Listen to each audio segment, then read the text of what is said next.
Hey folks, this is Rhykker with a video on my predictions about what we can expect from Diablo 4's second expansion, which was just revealed to be coming in 2026. Now, I've been playing Diablo games since the 90s. I've been making Diablo videos on YouTube for 11 years now. I closely follow Blizzard's development. I listen to what the devs say. I've met them. I've interviewed them. 4 years ago, I put out a video with my predictions that the Rogue and the Necromancer would basically be the final two classes to round out the 5 classes launching with D4. And so now I'll make a video predicting not just what the next class is going to be, but what the entire expansion is going to be about. We're going to talk story predictions, where we're going to go, what kind of new features we might see. I'll even speculate on an actual release date. And then when all these details are revealed, we can always come back to this video and see how wrong or right I was. Now, Vessel of Hatred added a lot of new content. We got the new class, the Spiritborn. We got the new region, Nahantu. We got mercenaries. We got rune words. We got the new Undercity dungeons. We got the raid, the Dark Citadel. And if you're looking for an overview on all the new systems, I've got my beginner's guide to Vessel of Hatred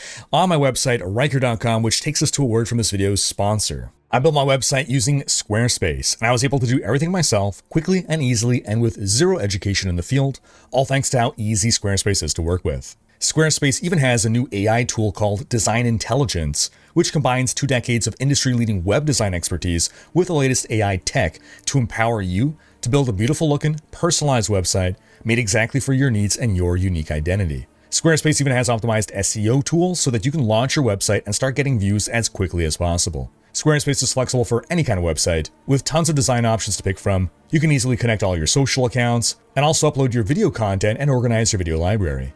You can sell products or services, and with Squarespace Payment, you have an easy way to manage your payments in one place. You're just a few clicks away from being able to receive payments through your website, all while offering customers popular payment methods like Apple Pay, ClearPay, Klarna, and ACH Direct Debit. Basically, if you want to build a website, I recommend Squarespace. So head to squarespace.com/Rhykker or click the link in the description to start your free trial and use code Rhykker to get 10% off your first purchase of a website or domain. That's squarespace.com/RHYKKER and use code Rhykker. So diving into the new expansion and what we can expect. Let's start off with the thing that I'm most confident in, and that's the new class. I am 99% sure that the new class is going to be something like a paladin. It might literally be the paladin, it might be a crusader, or it might be the Templar.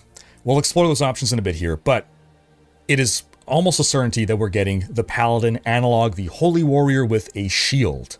This class has been immensely requested. It has been the most requested class since the release of D4. Yes, there's a lot of love for the Amazon as well, but really, the paladin has been the number one. Every campfire chat, people are asking, paladin when? Paladin when? When the Spiritborn was revealed, while some people were hyped for a new class, a lot of people were disappointed that no paladin still. A lot of people are saying, I'm not buying the game until they add the paladin. And in interviews, different devs and Rod Ferguson, they've kind of alluded to, calm your pants down, paladin is coming next. With the Spiritborn, they were saying how they wanted to do something completely new because the previous 5 classes have been something that already existed, right? They were bringing back old classes. Again, 4 years ago, you can look at my analysis that allowed me to predict the Rogue and the Necromancer was all based on what classes previously existed. With the Spiritborn, they wanted to do something new, but it sounds like with the next class, they're gonna make people happy, give the people what they want, and that's gonna be the Paladin or Templar or Crusader. I think it's not gonna be the Crusader, and I think they might not even call it the Paladin. It'll play like the Paladin, it'll make Paladin people happy, but it might be the Templar, because at this point, while there's a lot of nostalgia for the D2 Paladin, I think they've largely realized that the majority of their player base now is D3 players and new players, and there's not as much D2 fans left playing D4, so I think they're not gonna care as much to cater to that nostalgia, and I think there's not enough nostalgia for the D3 Crusader, but you were a Templar, John Daw. Cormac the Templar. In Diablo 3, a lot of love for this character, for this hireling, and I think it's a good way to bring back this holy class in a way that still feels like a paladin, but has something new with it, and I think they can actually bring back a little bit of Amazon fantasy. The spear and javelins, right? Bow-wise, we got things covered with the Rogue, but nothing has spear gameplay. the Templar. Your Templar follower in Diablo 3, his starter weapon is a spear. Yes, he can use a sword. Yes, he can use a mace, but he starts with a spear. So imagine the Templar class being this paladin that also has spear skills. Maybe you can spec into different things. You don't have to go spear, but it's again a way of capturing, because I don't think we're going to get an Amazon class. I don't think it's ever going to happen, because Amazons are lore-wise and just in people's mind very gender-locked, as they could only be female, and I don't know that they're going to do any kind of class that is just going to be one gender. Now, some issues with the Templar theory are that the Templar Order was immensely corrupted in the end of Reaper of Souls, and Cormac quit.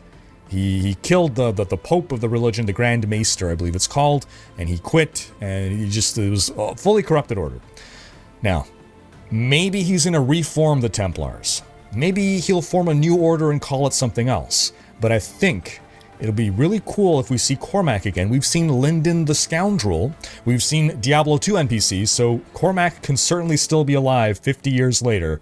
And I can see him as the new Grand Maester of the Templars, or maybe they'll call them something else. But he might be a key NPC as well in the story of the expansion. Now, region-wise, where are we going to be going? What we've seen with Expansion 1 Vessel of Hatred was they added the southern half of the eastern continent, the jungles of Nahantu, which are very much aligned with the Spiritborn class. There's this marriage of here's this new class and here's where he's from, and it all is thematically fit together nicely. And in my interviews with Brent Gibson, the game director, they basically expressed that that's what they like to do. They like to kind of make this complete package, ensure the content they're in is synergizing. So if we're getting a paladin type character, where does it make sense for this character to come from? Well, the Templar Order was situated in Westmarch. Westmarch being the capital city of the Kingdom of Westmarch.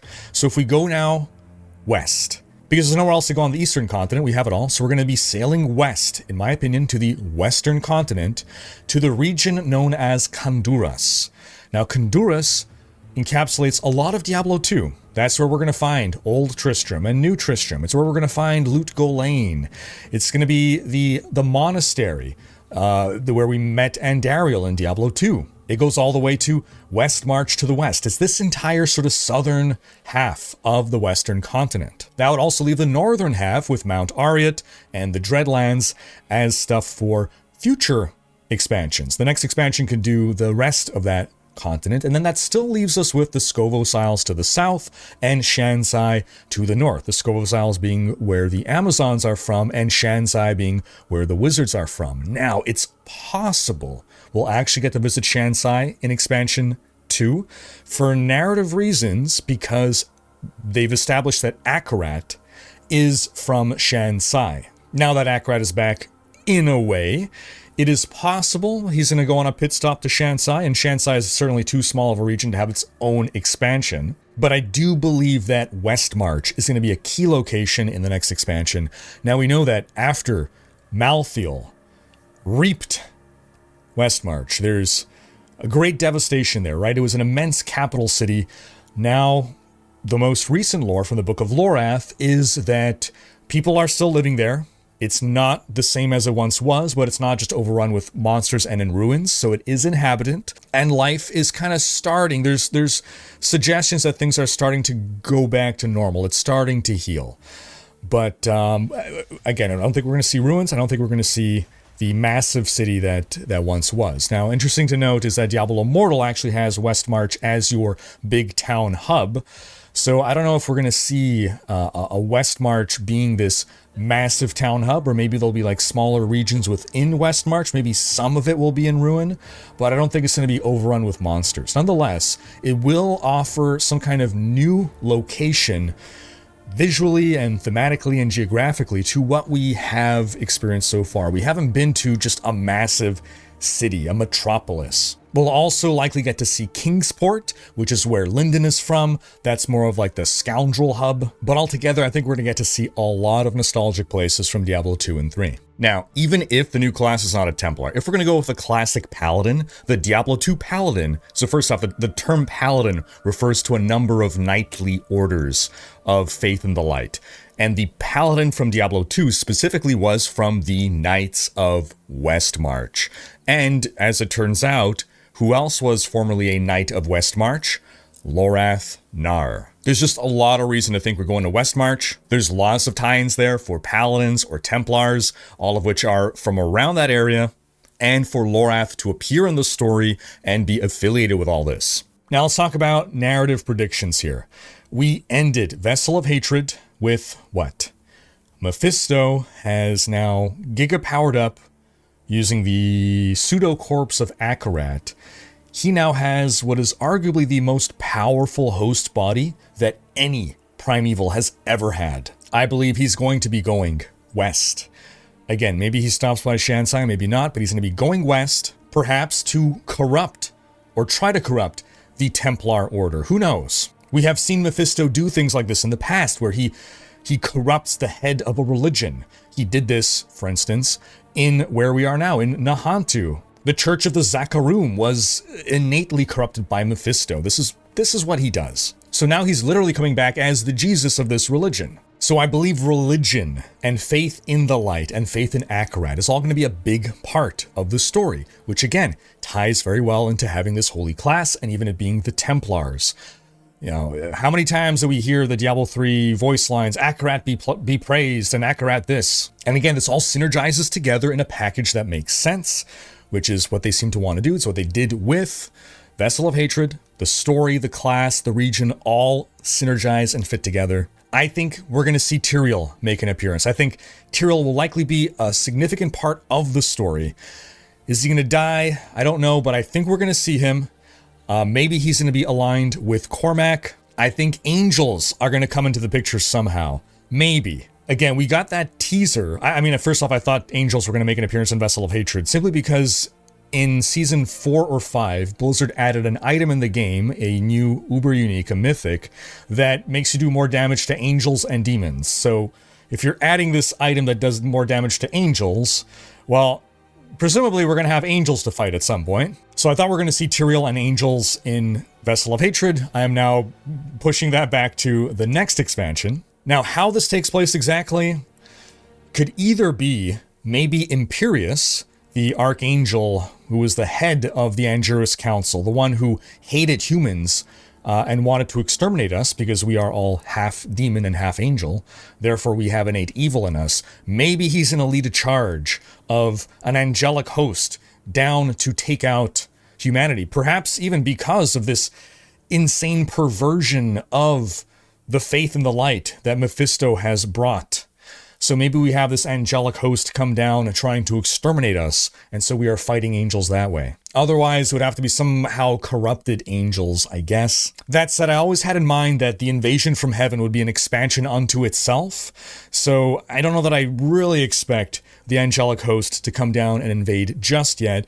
Maybe more just a small cadre of angels. It could also be explained that Vessel of Hatred. Now, we're going to talk a bit more about titling in a bit, but Vessel of Hatred has multiple meanings, and one is that we ourselves may be the Vessel of Hatred, we the main character, because we have Lilith's essence in us somehow. We have the blood and the petals and all that, so it could be that the angels sense that we are the Vessel of Hatred, and therefore they are coming to kill us and we have to fight them. And speaking of us being the Vessel of Hatred, I do believe that is going to play into our ability to defeat Mephisto.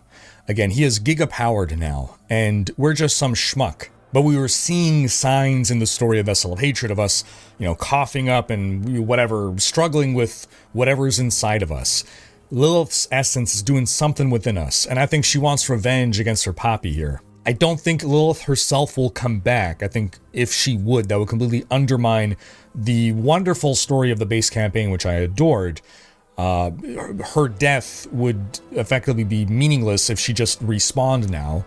Yes, demons always do respawn, but it could take a long time. She has to be out of the picture for a while, but manifesting in some way, be it as a vision or as just a power within us to overcome Mephisto, I think is an acceptable way for Lilith or her essence to somehow be brought back into the story. Because it certainly is a loose plot end right now of what is going on with this blood petal stuff in us. So I do believe we are going to defeat Mephisto in this expansion. What is he going to be up to? Well, his old tricks was always to bring his brother back, right? It was to bring his brothers back, in fact, to rule. And while I myself have not been one of the people to say, like, wow, the game's called Diablo and Diablo isn't even in it, I think with every expansion that passes without Diablo, people have more and more of a right to kind of complain about that. So I do believe that we will have Diablo introduced in this expansion, but we're not going to fight him yet. Maybe it's just going to be some kind of like teaser at the very end, but it's likely going to take the form of Mephisto trying to bring him back, which might also be why he's going back to... It could even be the cathedral ruins, who knows? That's where Diablo's soul stone was kept so long ago. It's how he corrupted Lazarus. And plans set in motion by Mephisto, being the puppet master all the way across from the eastern continent. Now, we mentioned about the title. We're going to make a title prediction. It's unlikely to come true, but Vessel of Hatred, again, works in multiple ways. We could be the Vessel of Hatred. The actual soul stone, where is it? The soul stone shard could be the Vessel of Hatred. It could be that Akarat's body now is the Vessel of Hatred. It's a title that works in many ways and is very nuanced. It's actually arguably the best subtitle in any Diablo game yet. They've always been very straightforward, right? Lord of Destruction, that's Baal. Reaper of Souls, that's Malthael. Nothing wrong with those, but now we have taken things to a higher level of writing. And so I expect that trend to be continued into the next expansion. So, using everything we know, this is going to be about religion. This is going to be about faith. It's going to be about Templars, Crusaders. What is their religion about? It is about faith in the light, right? We have Mephisto corrupting this faith in the light. Now, the titles have always been about villainy and bad things. So, what is a title that can work on multiple levels, that incorporates ideas of what is being conveyed here? Mephisto is going to be the big bad. We're not going to call it Lord of Hatred, because we just said Vessel of Hatred. So, Diablo 4, Herald of Darkness. Darkness is opposite of the light, so it works on that front. Darkness is just, ooh, evil, bad things coming. Herald meaning bringer of. It could be a harbinger, could be, you know, whatever. Harbinger is a little bit too wordy. Herald rolls off the tongue a bit easier. Mephisto is coming in as the bringer of darkness. He's removing the light, perhaps even attempting to usher in a new dark age for Sanctuary. Now, as far as predictions go for titles, obviously, like, it's unlikely to be that, but hey, I figured I'll take a long shot, right? This is my Hail Mary play. If I happen to call this, I deserve at least 2 upvotes on this video, okay? Now let's talk a bit about new features that might come with the expansion. So first off, set items. I think set items are a likely feature to return in the expansion. Why? 6 months prior to release, I interviewed Diablo 4 game director Joe Shelley and Diablo general manager Rod Ferguson. I asked them about set items, and they expressed that set items were important. They were going to come to the game, but after launch, that they had to find the right way to add them in. They were aware of the problems that set items had in Diablo 3 and did not want to repeat those mistakes. So, Diablo 4 Vessel of Hatred added in rune words, which was a feature that was shown in early development of D4. Didn't come at launch, came later, they finalized the system. I think we might see something similar happen with set items. My only hesitation to feeling confident in set items coming is that Diablo 4's itemization is getting quite full, and I'm not sure that there is enough design space for set items. So I think if they can find an appropriate design space for set items, then they're going to come in with the second expansion, Herald of Darkness. I think we're going to get a new type of mount added, and I think it's going to be dire wolves. With Vessel of Hatred, we got the big cat mounts, the jaguars. I think with expansion 2, because West March is so affiliated with the dire wolf as its sigil, I think we're going to get dire wolf mounts. I think we're probably going to get some kind of new endgame mode. Maybe it'll be something wave-based, similar to Echoing Nightmares in Diablo 3. Maybe some kind of like tower defense type thing, just, waves of enemies coming at us. Similar a little bit as well to the Infernal Hordes, but we might even get to fight angels in this mode. That's really just guessing though. Some kind of new game mode is the safe bet. What exactly? Yeah, who knows? I think every class will get a couple new skills, new passives, new Paragon boards. I think the level cap will be raised to 70. And I think we might even get some new clan features. This is a gamble, but we saw with Vessel of Hatred, they added a party finder and they added a raid. So they're focusing on social features. So maybe we're going to get something like some kind of guild housing. I think that'd be really cool. Now, base Diablo 4 had the Altars of Lilith. Even though they weren't a very popular feature, the expansion added Tenets of Akarat as their version of Altars of Lilith. They added them in a more player-friendly way.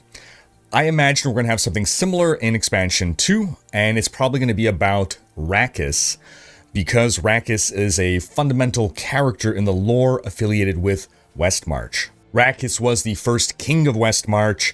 He led the invasion that effectively resulted in the establishment of Westmarch, and he also was a holy man, not a paladin per se, but he was a fervent believer in the Zakarum faith, the faith that Mephisto corrupted. So we may be going around collecting some kind of statues of Rakkus.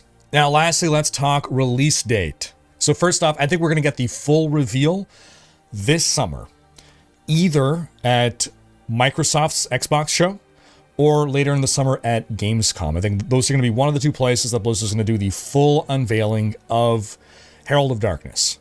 I don't think there's going to be a BlizzCon this year, and I don't think, even if there was, that they would wait until BlizzCon to do the reveal. Now, Diablo 4 released on June 5th, 2023. Vessel of Hatred released on October 7th, 2024. That's 15 months later. So I think it's going to be another 15 months to Expansion 2. I think it's going to be on a Tuesday, so I'm going to say January 6th, 2026. But there is one problem with that January date, and that's the fact that it's right after the holidays. And so during the back half of December, a lot of employees are taking their time off.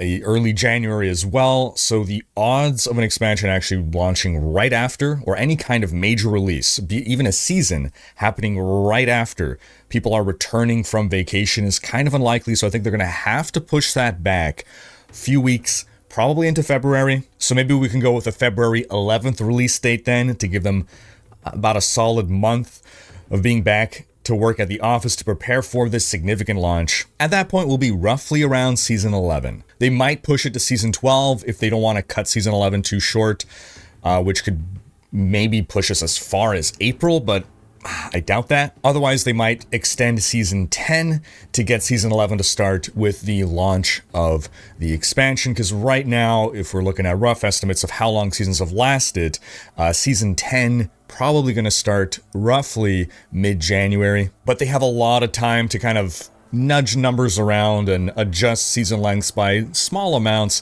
to eventually get to a point where everything makes sense.